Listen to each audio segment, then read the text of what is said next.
একেই যেন বলে ভাগ্যের নির্মম পরিহাস।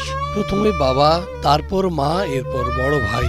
সবশেষে ঢাকা বিশ্ববিদ্যালয়ের ফজলুল হক মুসলিম হলে চুরির অভিযোগে নির্মম হত্যাকাণ্ডের শিকার হলেন মানসিক ভারসাম্যহীন যুবক তোফাজ্জল।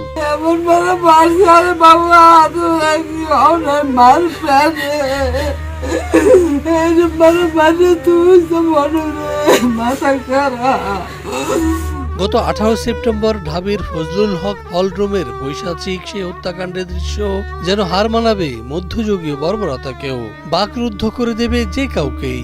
মৃত্যুর কিছুক্ষণ আগে দফায় দফায় চালানো হয় অমানসিক নির্যাতন, এরপর সময় নিয়ে আবার খাওয়ানো হয় খাবার, তারপর শুরু হয় বর্বরতা।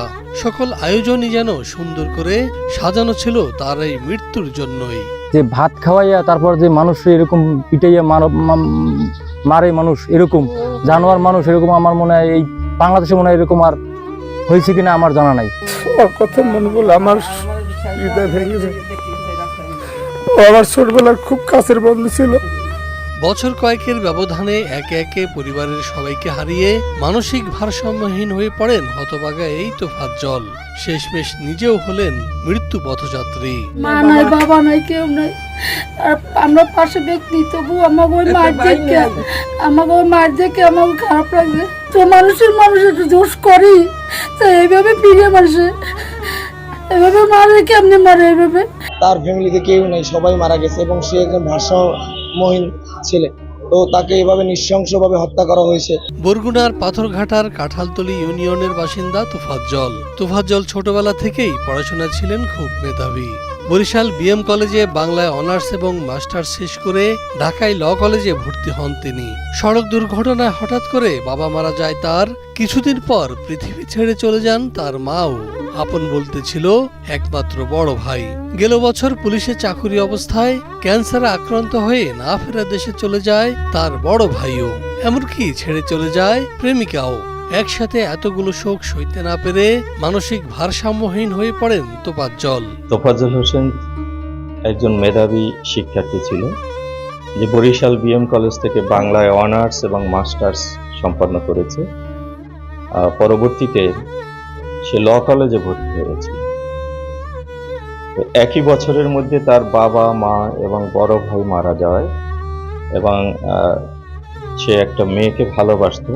সেই মেয়েটি তাকে ছেড়ে যাওয়ায় এতগুলো কষ্ট, আঘাত সহ্য করতে না পেরে সে মানসিক ভারসাম্য হারিয়ে ফেলে।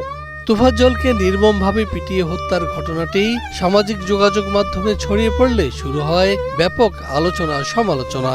ঝড় ওঠে হত্যাকারীদের বিচারের। এর পরপরই সন্ধ্যায় পুলিশি অভিযানে আটক হন হত্যাকাণ্ডে জড়িত 6 জন। এছাড়াও তাৎক্ষণিক সিন্ডিকেট সভায় ঢাকা বিশ্ববিদ্যালয়ে সকল রাজনীতি ও বন্ধের সিদ্ধান্ত জানান বিশ্ববিদ্যালয় কর্তৃপক্ষ। মেধাবী শিক্ষার্থী যারা দাবি করে তাদের কাছ থেকে এ ধরনের খুনির মনোভাবে সন্ত্রাসী কায়দায় একজন মেধাবী শিক্ষার্থীকে পিটিয়ে হত্যা করা, আমরা এটা কিছুতেই মেনে নিতে পারি না। তোফাজ্জলের এমন মৃত্যু কোনোভাবেই মানতে পারছেন না তার নিজ জেলা বরগুনার সাধারণ মানুষ। নির্মম এই হত্যাকাণ্ডের সাথে জড়িতদের কঠিন শাস্তি নিশ্চিত করবে সরকার, এমনটাই দাবি স্বজন সহ সকলের। এই ঘটনাটি যারা ঘটিয়েছে তারা কিন্তু সিসি ক্যামেরা দেখলেই তাদেরকে চিহ্নিত করা সম্ভব। আশা করি 24 ঘন্টার মধ্যেই তোফাজ্জল হত্যার খুনিরা গ্রেপ্তার হবে এবং এই বাংলাদেশে খুব শীঘ্রই এই হত্যার বিচার আমরা দেখতে চাই। আমরা এর তীব্র নিন্দা ও প্রতিবাদ জানাচ্ছি। এরকম যদি হতে থাকে তো আমাদের দেশের অবস্থা কি হবে, ভবিষ্যৎ প্রজন্ম কি হবে।